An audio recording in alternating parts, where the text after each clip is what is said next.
مقاومت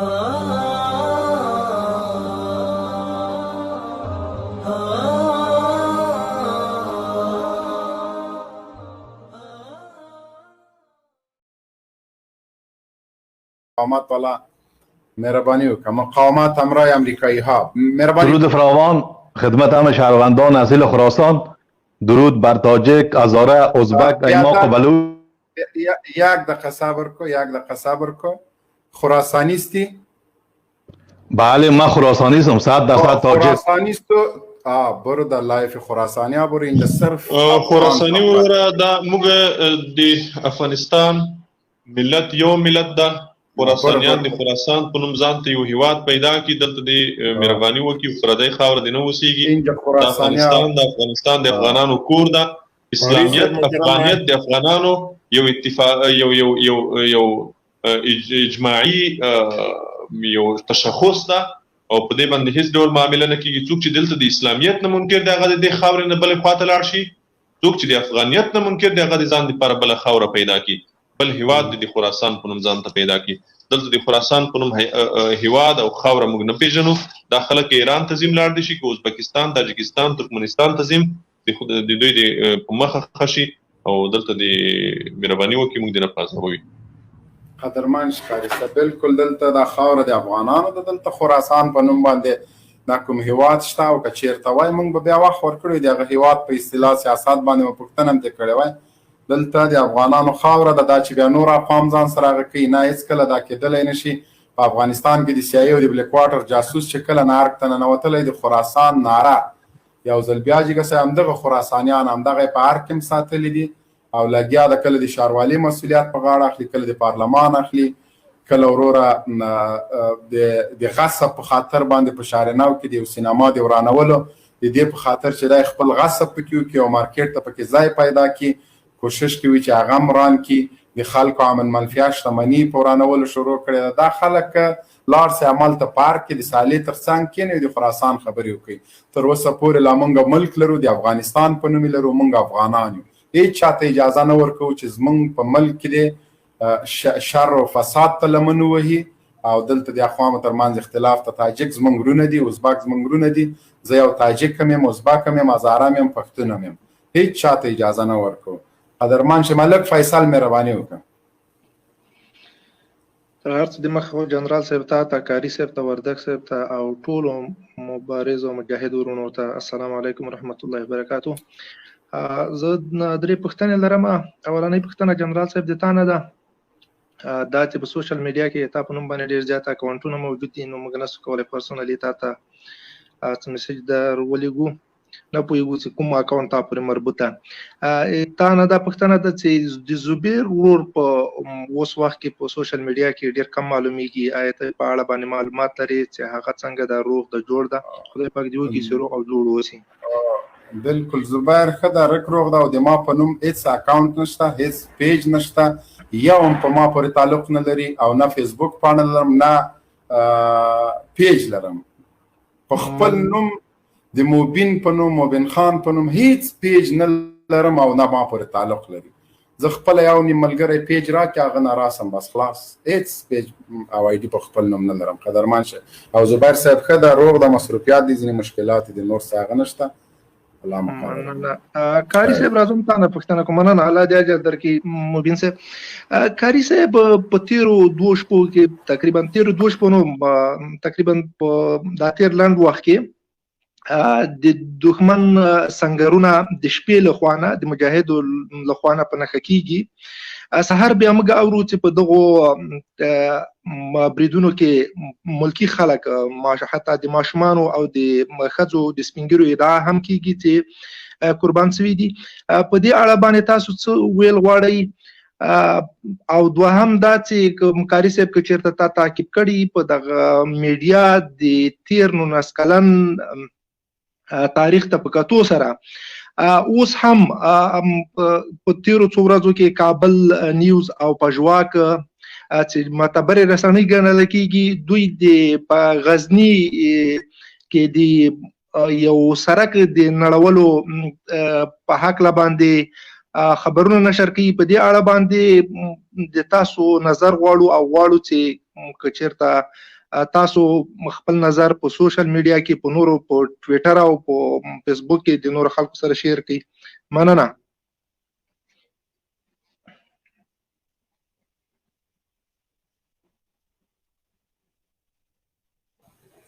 قاری صاحب سوالم واخسته.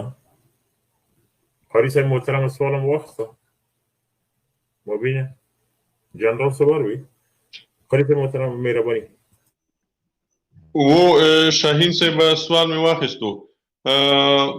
محترمه اوله خبره خدا ده چې دغه ډول تبلیغات د رسنیو دا خو د نن ورځې کار نه ده.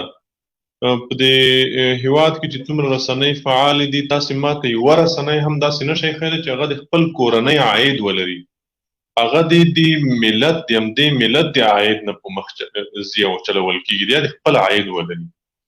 د طلوع نه یې راواخله موږ د رسنیو یو لیست یو جدول لاسته کړی ده. موږ سره یو جدول را سره ده چې په هغې کې د ټولو رسنیو د هرې رسنۍ چې کوم څوک یې تمویلوي او څومره معاش چې دی څومره حتی د جرنیټر خرچه چې څومره ده هغه هم لیکل شوې ده. دا لیست چې دا صرف خاصو د نی ادارې او د ارګ د رسنیو دفتر د خلکو سره ورسره ده، دا د هر چا سره نشته. په دې لیست کې د طلوع، شمشاد، یک او ژوندون او د پژواک او دا څومره رسنۍ چې دي د دې ټولو رسنیو د فیم راډیوګانو د ولایتي تلویزیونونو د دې ټولو د مالی منابع لیکل شوي دي. په دې ټولو رسنیو کې یوه رسنۍ هم داسې نشته چې هغې د خپل مالی منابع ولري. هره رسنۍ یا په کوم سفارت پورې تړلې ده یا په یوځای پورې تړلې ده یا مستقیما په امریکایي سفارت پورې تړلې ده. نو تاسې خپله قضاوت وکوئ چې رسنۍ دا څومره رسنۍ چې دلته دي دا د امریکایانو نه معاش اخلي، د خارجیانو نه معاش اخلي، د دوی د جرنیټر تیل د خارجیانو نه دي، د دوی د پرسونل معاش د خارجیانو نه ده. نو کله دا رسنۍ د اشغال ملګري دي او مستقیما په د تیرو 20 کلونو کې د جنگ اړخ پاتې شوی ده، د جنگ برخه پاتې شوې ده. نو دوی نه شکایت او ګیله کړل پکار نه دي، د دې ادارې د منځه وړل پکار دي، د اشغال د منځه وړل پکار دي. کله چې اشغال د منځه یوړل شي، کله چې د ټامیانو اداره د منځه یوړل شي، دا رسنۍ به په خپله سمې شي. پژواک به هم سم شي، طلوع به هم سم شي، شمشاد به هم سم، دا ټول به سم شي، ټول به لارې ته راشي. د دوی هغه مالي سرچینې چې د هغوی د کنجاړې د حلالولو دپاره دوی دا شپه ورځ په مجاهدینو پسې غاپي، دغه سرچینې چې کله د دوی وچې شي دا خپله به سړي شي، خپله به ژورنالیزم وپېژني، د ژورنالیزم اصول به وپېژني، د ژورنالیزم مسلک تقدس ته به قایل شي. په هغه وخت کې چې کله د دوی دا سرچینې وچې شي، همدا دلیل ده چې د امریکایانو په وتلو تر ټولو د زیات شور ماشور دوی جوړ کړی ده، تر ټولو بده ورځ دوی جوړه کړې ده. ځکه خو د دوی ژوند په همدې روان ده، د دوی زندگی په دې روانه ده. دویمه خبره د سړک او د پل او د پلچک یا د دې شیانو ورانول. هیڅ کله به په ټول افغانستان کې څوک ثابت نه کړي چې یو مجاهد د سړک، پل، پلچک په قصدي ډول وران کړی. او یوه خبره شته، په سړک کې مین کې خول، د پلچک لاندې مین د انګریزانو ټانګ هوا ته خېژول، دا یو سپېڅلی هدف ده. هغه څوک چې ازادي او غلامي پیژني هغې ته ازادي ارزښت لري، دغه سړک ارزښت نه لري. دا سړک به زه 100 وارې جوړ کړم، ما ته ازادي مهمه ده. دا پلچک د سیمټو نه جوړ شوی ده، ته یو مفسد ته په فساد جوړ کړی ده، زه به په اساسي شکل ورغوم، خو زما ته ازادي مهمه ده. تا ته به دا پلچک او پوخ سړک مهم وي، ځکه ته د همدې غلام یې، ته عبد الدینار و عبد الدرهم یې، ته د مادیاتو بنده یې. خو زه د مادیاتو بنده نه یم، زه د ارزښتونو بنده یم. ما ته ارزښتونه مهم دي. زما لوی ارزښت دلته ازادي ده، د پردیو اشغالګرو فوزونو د دې خاورې نه شړل دي. هغې ته زه په سراح کې مین کې ګدم، د پلچک لاندې هم کې ګدم، په هر ځای کې ګدم ورته، ځکه زما دپاره هغه ارزښت ده، هغه ما ته مهم ده. اگر چې دا ته نه ده مهم، دا ته د امریکایي فوزونو دلته شتون مهم نه ده، دغه ګوډاګیانو ته، دغه امریکایي ګوډاګیانو ته دا مهم نه ده، دغه رسنیو ته دا مهم نه ده. دوی ته دا مهم نه ده چې دغه خارجي فوزونه د افغانانو په کورونو چاپې وهي. د موږ ازادي سلب شوې ده، موږ یو مستعمره هیواد یو. دوی ته دا مهمه ده چې موږ پوخ سړک ولرو، دوی ته دا مهمه ده چې موږ پل او پلچک ولرو.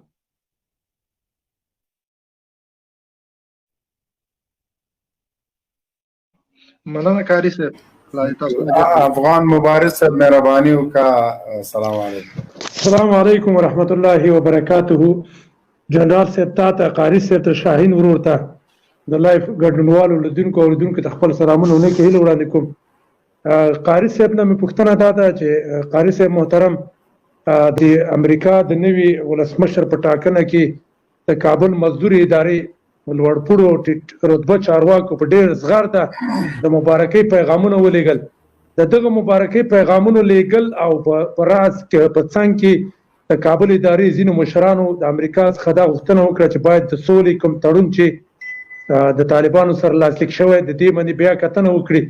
د دې خلکو موخه او هدف څه دی؟ د سولې په وړاندې په ډاګه باندې د دوی خنډ نه واقع کیږي؟ مننه.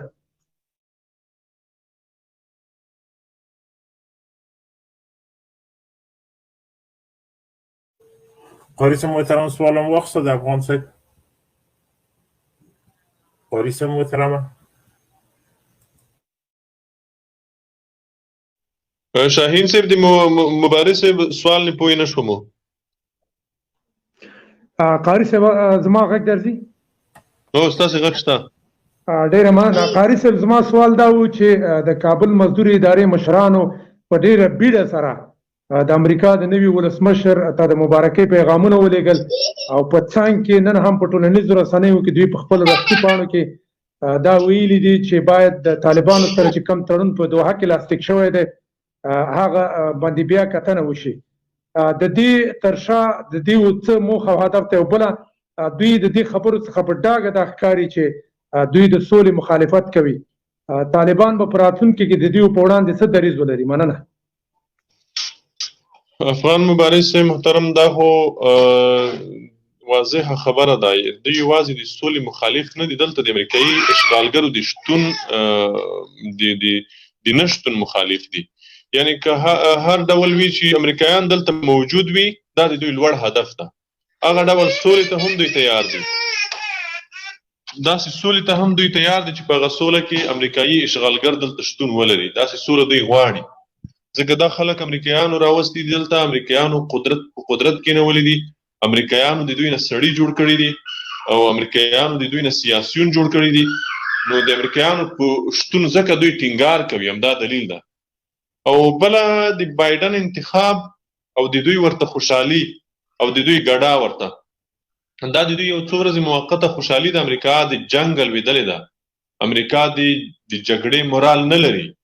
امریکایان د جنگ لپاره افغانستان د دوی لپاره نور مهم نه ده. تاسې ولیدل په دا ټرمپ او د بایډن په انتخاباتي کمپاینونو کې ټولو موضوعاتو نه دوی بحثونه وکړل، د افغانستان موضوع یاد لا نه شوه ځکه افغانستان دوی ته مهم نه ده نور. نو امریکایان به د دې خاورې نه وځي، هغه که نن ده که سبا ده که بله ورځ ده. ټامیان او فلبرایټان یا بایډن که دومره به وکولی شي دا جنګ به وکړي، یو 6 میاشتې یو کال به یې وکړي، خو بیا به هم بری د دې ملت وي، بیا به هم بری د موږ وي انشاء الله.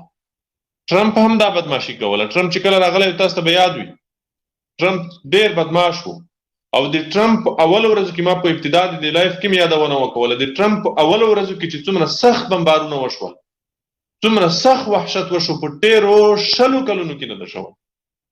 هغه بمونه چې دوی استعمال کړل په 2013 کال او 2019 کال کې چې څومره بمبارونه دوی کړي دي، په د 2000 لومړي کال راهیسې دومره زیات بمبار نه ده شوی. د 2000 لومړي کال راهیسې دومره زیات بمونه په افغانستان نه دي ورېدلي لکه په 2013 او 2019 کې چې وورېدل. خو نتیجه څه شوه؟ نتیجه دا شوه چې امریکایي اشغالګر بیا هم د دې ملت ارادې ته خام شول، بیا هم د دې ملت ارادې ته تسلیم شول. امریکایان که هر څومره زور ووهي، دغه ټامیان او فلبرایټان که هر څومره زور ووهي، د دې ملت ارادې ته بیا هم دوی تسلیمیږي او د دې ملت ارادې ته بیا هم دوی غاړه کېږدي. د دې ملت اراده دا ده چې د دې خاورې نه اشغالګر وشړي او دلته یو اسلامي نظام حاکم کړي. دا د ملت اراده ده او د ملت دا 40 کاله قرباني د همدې دپاره ورکړي دي، دا 40 کاله جنګ د همدې دپاره روان ده او دا هدف به انشاءالله چې موږ ترلاسه کوو. ان شاء الله. ډیره مننه قاری صاحب، الله مو خوشاله لره.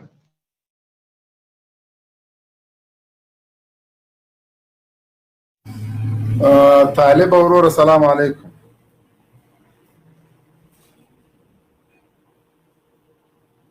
افغان ورور مهرباني وکړه. طالب لک سوي د سوال متین طالب جنرال صاحب متین طالب مهرباني وکړه. السلام علیکم جنرال صاحب محترم، تا او خوستی صاحب ته دا زیاته میاشتو پس کما چیرته بل سوال کړی نو هغه به ما الله پاک قبول کړی او دا زما ډیر خواهش و چې زه به کله جنرال مبین صاحب سره لایف خبرې کوم او کله به زه د زړه سر مې پوه شو کنه خوستی صاحب سره زه خبرې کوم. خدا ارمانم الحمدلله چې زما پورا شو، ګر چې زه حزبي یم، ګر چې زه د حزب اسلامي مجاهد یم، خو مګر تاسو ته زما د زړه سر دی خوستی صاحب او په همدغه هکله زما د قاري صاحب خوستی نه او د جنرال صاحب مومن نه همدغه پوښتنه هم ده چې مونږ خو ښه په کلک عزم په کلک نیت د امارات اسلامي نه او د خپل د طالب جان ورور نه د مرګ تر وخته دفاع کوو، لکه څنګه چې حکمتیار صاحب ترې نه دفاع کوي په کلکه په خلاصه سینه، همداسې الحمدلله دو فسبوک مې بند شوي دي پوه شې چې 10 دغسې فسبوکونه مې بند شي، ایډیانې مې بند شي، بیا به هم د امارات اسلامي نه زه په کلکه دفاع کوم، د مرګ تر وخته به ترې نه دفاع کوم. نو په دغه هکله زما د خاص کر جنرال صاحب مومن نه او د خوستی صاحب نه دغه ده چې د حکمتیار صاحب په هکله لږ وضاحت ورکړئ چې ستاسو په نیت کې څه شی د حکمتیار صاحب ته. ډېره مننه. تا خو موږ ته دومره مینه راکړه نو اوس به موږ څه ووایو؟ قاري صاحب ستاسې د مینې او ستاسې د محبت موږ پوره وړي یو، ستاسې د اخلاص موږ پوره وړي یو. الله مو ونازوه، الله دې ستاسې د محبت د موږ سره د الله د رضا سبب وګرځوي. ژوندی دې وي. مننه کوم محترمه حکمتیار صاحب په اړه خو مخکې موږ وضاحتونه کړي دي. د موږ هدف یو ده، ځینې وخت کله کله اختلافات راځي، کله کله ځینې مسایل راځي، خو په مجموع کې د موږ هدف یو ده چې هغه د سیکولریزم په وړاندې مبارزه ده، د الحاد په وړاندې مبارزه ده. په دې هدف کې موږ په یوه مسیر روان یو، په یوه لار روان یو او انشاءالله یو مزل به کوو د الله په فضل. او فاصلې به مننه قاری صاحب، مننه. الله مو قدر وکړي عزتمن شروع ډېره زیاته مننه. خیر اوسې. ښه دغه بل افغان ورور مهرباني وکړه. السلام علیکم. وعلیکم السلام. حاجی صاحب جوړې په خیر یې؟ کراري ده طبیعت دې ښه ده، مهرباني وکړه سوال ته مو راشئ ورور. سوال خو زما ما ته یو سوال راغلی د جنرال صاحب تاسو نه به یو سوال وکړم که جواب راته راکړي ډېره به ښه وي. دا نن او پرون چې د کابل کې د پوهنتون باندې حمله وشوله په دې کې د چا لاس و تاسو انشاءالله معلومات پرون نه ده شوې، پنځمه ورځ ده. دا څه ده پوهېږم یو وخته کېږي یو وخته کېږي خو بیا نن او سبا تازه حمله ده پوه شو 2 کاله نه کېږي 3 کاله نه کېږي. د دې کې وایي تاسو وایي چې موږ لاس نه درلود او په دې کې پیرغونه تاسو لیکلي وو، تاسو په دیوال باندې لیکلي وو چې زنده باد امارات اسلامي پلان او وستان. په دې کې د چا لاس هم ته داسې کولی شي معلومات راکړي؟ قاري صاحب محترم مهرباني وکړه جواب یې ورکړه. دغه برید خو امرالله صالح په خپله کړی وو، دا نومونه هم د لیکلي وو، بیرغونه هم د چولي وو. تاسو د پوهنتون د استادانو خبرې واورئ، پوهنتون استادانو محصلینو خپله خبرې واورئ، مرکې واورئ. هلته ما ټویټر نه هم نشر کړي دي، ډېر یو استاد نه مرکه مې هم نشر کړې ده، نور مې هم ډېر وضاحتونه نشر کړي دي.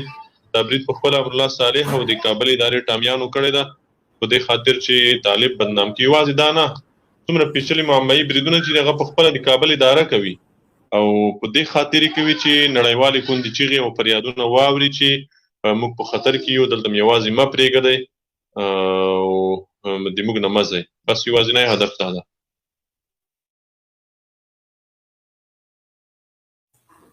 ایف جی سوالم واخیسته ځوابم. الله مو مال شه وکړه. مهرباني اکبرتي صاحب. مبین صاحب په الله مو سپارم، زه لاړم درنه شاهین وردک صاحب. لاړلې قاري صاحب؟ ولاړم. الله مقدرمن که عزتمن شي ډېره زیاته مننه. خیر السلام علیکم. ډېره زیاته وعلیکم السلام. موږ هم بس لایف یو شل دقیقې نور هغه کوو. سنگین جانان قاري صاحب نه ډېره زیاته مننه. رفیق وروره السلام علیکم. رفیق ورور رفیق وروره نو خو غږ دې نه راخیږي که نه.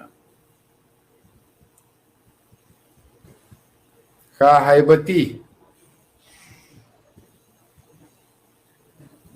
هیبتي مایک مو خلاص کړئ. ابراهیم مایک خلاص کړئ. السلام علیکم. وعلیکم السلام. السلام علیکم.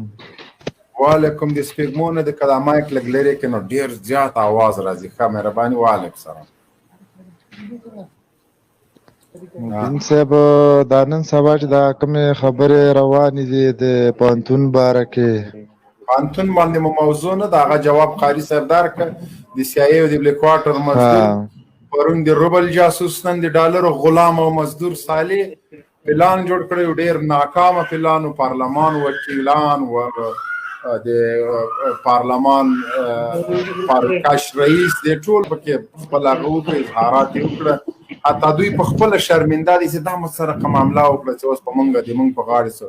بیا یې غوښتل د هغه حملې د اواز د خاموشه کولو دپاره یو ژورنالیست د 2 کسانو سره مړ کړه، ویې وژه، چسپکي ورته کېښود. هغه هم د دوی کار و، ځکه هغه ژورنالیست سره ګوره یو کس چې کوم ناست و د هغه خور په د پوهنتون کې وژل شوې وه، هغه سره ډېر زیات رازونه و اسرار و. دوی ډېر کوشش وکړي چې هغه خاموشه کړي، ورته ووایي پیسې هر څه، ځکه هغه د برید په ټول جریان باندې پوه و.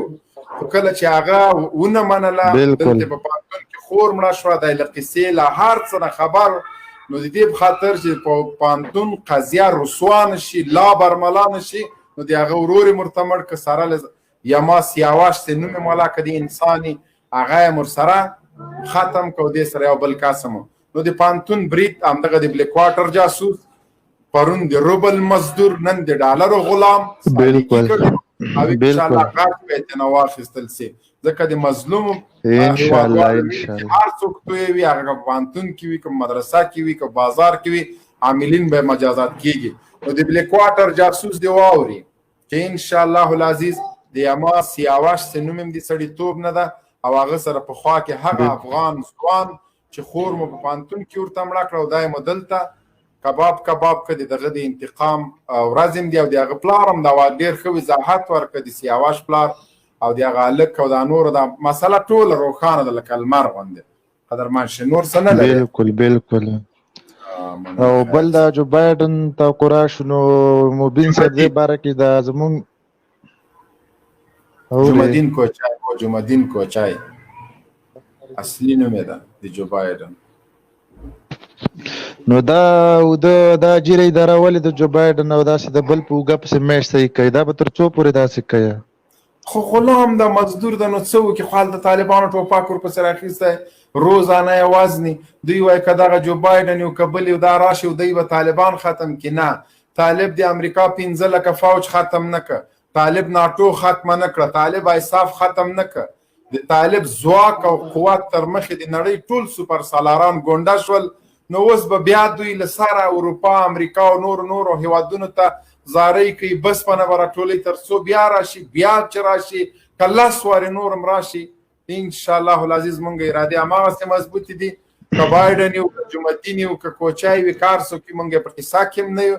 وروره دا خاوره د مونږ دی، د خاورې مالکان مونږ یو. دا نه شیکاګو ده، نه نیوجرسي ده، نه واشنګټن ده، دا افغانستان ده. دلته ځوانان لرو، زغرې لرو، تورې لرو، ټوپکې لرو، بوشکې لرو، ښه پرېمانه لرو. راځي بېرته له دې خوا نه به په تابوتو کې ځي، دلته به روغ راځي، څوک بېرته ځي. عسکر د چا به غوږ نه وي، د چا به سترګې نه وي، غوږ به پلاستیکي لاس کې نیولې، د چا به سپوږمۍ پلاستیکي. ورور امریکا او اروپا مو له مایبینو له مړو ورته ډکه کړې، که نور شاوخي نور دې هم راځي، نور به هم بارا ورلېږو. د خنداریانو خبره وا دې اورېده، کیسه کې هم نه یو. ښه سنگین جانان مهرباني وکړه. جمعه ګل منګل راغلی ده، دغه ده. جمعه ګل منګل السلام علیکم ورحمت الله وبرکاته. وعلیکم السلام. جنرال صاحب نوبت خو دې ما د مانه مخکې څنګه نور کسان راجګي والله دا خو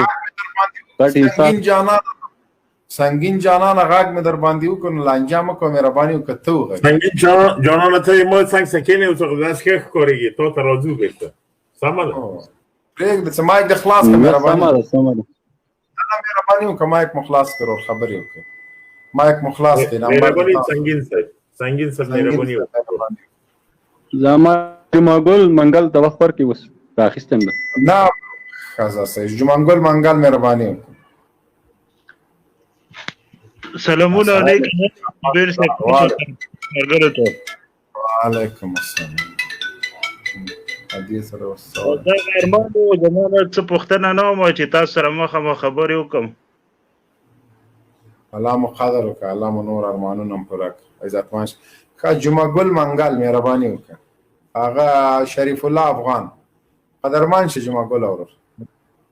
السلام علیکم ورحمت الله وبرکاته. وعلیکم السلام.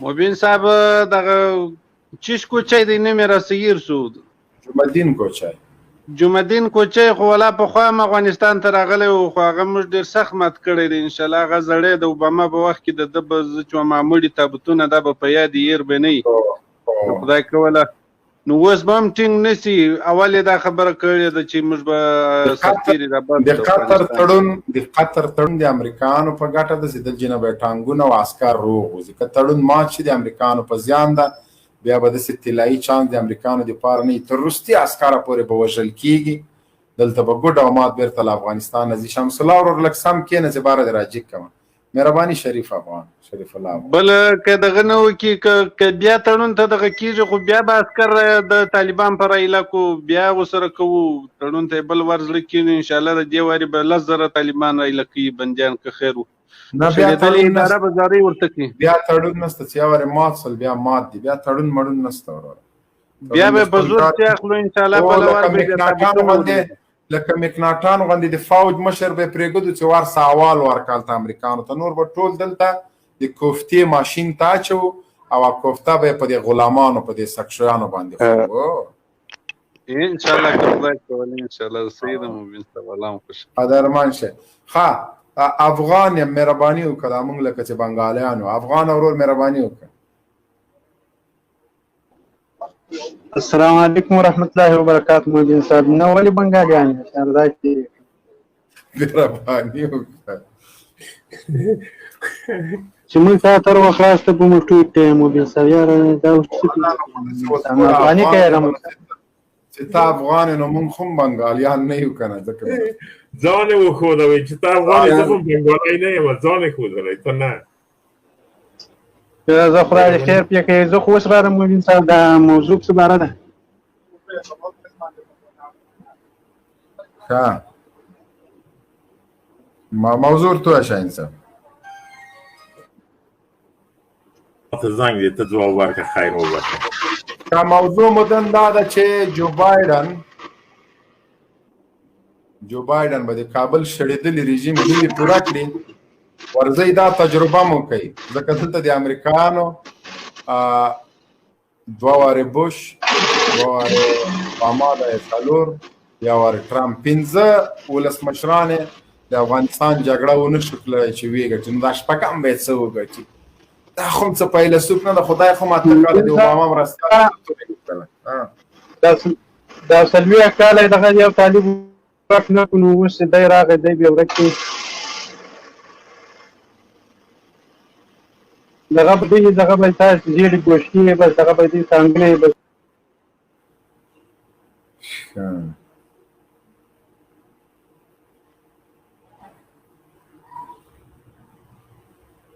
شمس الله وروره سلام علیکم مهرباني وکړه شمس الله وروره تاسو خپل پوښتنه وکړئ یا کوم نظر لرئ یا په دغه سلام ابراهیم وروره تاسو سلامونه احترامات وبخښئ ابراهیم مهرباني ابراهیم صاحب مهرباني وکړئ ابراهیم وروره سلامونه احترامات د ګروپ ټولو کارکوونکو لیدونکو ته جنرال صاحب ته شاهین وردک صاحب ته زاهد صاحب ته زما ځینې پوښتنې دي د جنرال صاحب څخه مخکې مې د قاری صاحب کیسه پوستي خبرې واورېدلې، ښایسته لایف مو شروع کړی دی.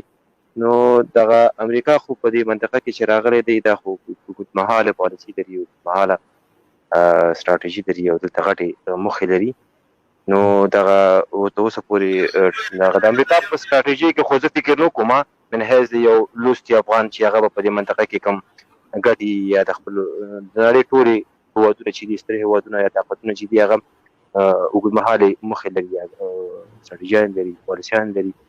نو د جو بایډن د نوي راتګ سره به د امریکا په ستراتیژي کې د افغان حکومت لپاره او طالبانو لپاره کوم چینجز یا تغیرات راشي او که نه همدغسې د الو به همدغسې د افغان وژنه به روانه وي او هېڅ سوله په افغانستان ته نه راځي. نو جنرال صاحب که دغه کې راته لږ وضاحت راکړي او شاهین صاحب دا خاوره دې مونږ ده که دا د امریکایانو د تا نه پوښتنه کوم؟ افغانستان خاورې مالکان زه دا منم چې دا خاوره زموږ ده، خو موږ د نړۍ په خطه کې پراته یو، نړۍ سره به روابط لرو، نړۍ نه موږ ځان نشو لرې کولی. روابط او اشغالو ترمنځ خو ابراهیم صاحب باید فرق وي. روابط خو سره سعودي هم لري، روابط خو قطر هم لري، روابط خو روسان هم لري. داسې نړۍ کې داسې کوم بل هېواد موږ ته ښودلی شي چې د امریکا د 3 لکه فوج راشي او هغه ملک د اشغال کې او هر څه د امریکا په خواکه باندې دا روابط دي که دا زور ازمایي او اشغال ده؟ افغانستان روابط جنرال صاحب که دا خبرې موږ وکړو خو په سعودي کې هم د امریکا فوج پروت دی، هغې ته ستراتیژیک قوانین لري. نه خو حمله خو یې نه ده پیبند قطر کې هم پروت دی. نه خو غلطه خبر ګوره خبرې ته غوږ شه. زه درته وایم د امریکا داسې روابط چې په قطر امریکا حمله کړې ده، حمله یې پرې کړې، په سعودي حمله کړې ده، خو دغه د امریکانو تنخوا هم هماغه د قطر او د سعودي هېواد ورکوي، خپل ملک پې باندې ساتي. زه په امریکانو باندې څه وکړم؟ دلته خو په زور راغلي، دلته یې نظام ړنګ کړی، دلته لکونه افغانان وژلي، زرګونه یې د تورو تمبو شاته اچولي. اوس هم د هارون افغان په نوم یو افغان زنداني په ګوانتانامو کې لرو. ولې؟ په کوم قانون کې راغلی چې یو بارملکی یو امریکایي یو انګریز د ما هېواد ته راشي، د ما د انګړ له بام نه د ما انګړ ته راشي، د ما دروازه د ماته کړي، دلته د خویندو د عزت سره لوبې وکړي، دلته د افغان ورونه د دغه هېواد اصلي بچیانو ته زولنې واچوي، زندان ته دې واچوي. دا په قطر کې شوي دي، دا په سعودي کې شوي دي، دا په ماسکو کې شوي دي، دا په هند کې شوي دي. منم چې امریکا سره ټوله دنیا روابط لري، اکثریت هېوادونو کې د دوی فوج پروت ده، لیکن په دې رقم خو نه دي تللي چې تاسو کومه خبره کوئ. دا دلیل کېدلی شي دلته خو په زور امریکایان راغلي دي، په زور یې بیرته باسو. توپیر ده دلته منځ کې. په کوم تړون په بنیاد امریکایان راغلي؟ چا سره یې تړون کړی ده؟ دلته خو د بي 52 په زور راغی، د طالب نظام یې ړنګ که. مهرباني ابراهیم صاحب سر ولې نه خلاصه؟ وا دې اورېده ابراهیم صاحب ولې؟ مهرباني وکړه ابراهیم صاحب غږ مې درځي. لاړ ابراهیم صاحب په غوږ کې اذان ور واچول شو. اواز یې راځي، د چین نیټ ضعیفه دی، کمزوری دی. جنرال صاحب څخه ستاسو څخه یو بله پوښتنه هم لرم. که چیرې را د کابل واک د اسلامي امارت ته وسپارل شي، آیا دا به نړۍ په رسمیت وپېژني که نه همدغه یو دوه هېوادونه د نړۍ سره به تاسو تعلقات کوي، د نړۍ سره به تاسو دا سر د سبا نه تاسو ته د کابل واک مونږ ته سپارل کېږي نه، مونږ په زور ترې نه نیسو. دا د یوه خبره د نړۍ سره د مونږ تعلقاتو ګټه څه شی ده؟ ته ماته ووایه افغانستان د دا اوس په 1.5 هېوادو کې سفارتونه لري، صحیح شو، ډیپلوماتیک اړیکې لري، د نړۍ مرستې د سره، لیکن په کابل کې مو د قطعې مرګ بې شمېره مرین پوجان د پولیس سوخته لاندې پوډر وهي. شاهین صاحب څه شو؟ ښه د ارګ په 1 کیلومترۍ کې د خیمو د لتونه خلکو ځان ته کور جوړ کړی، 2 میلیونه افغانان د پوډریان سول. نړۍ سره روابط د ما څه فایده؟ چې زه په ناس وږیم، په ارګ کې عیش او عشرت کېږي،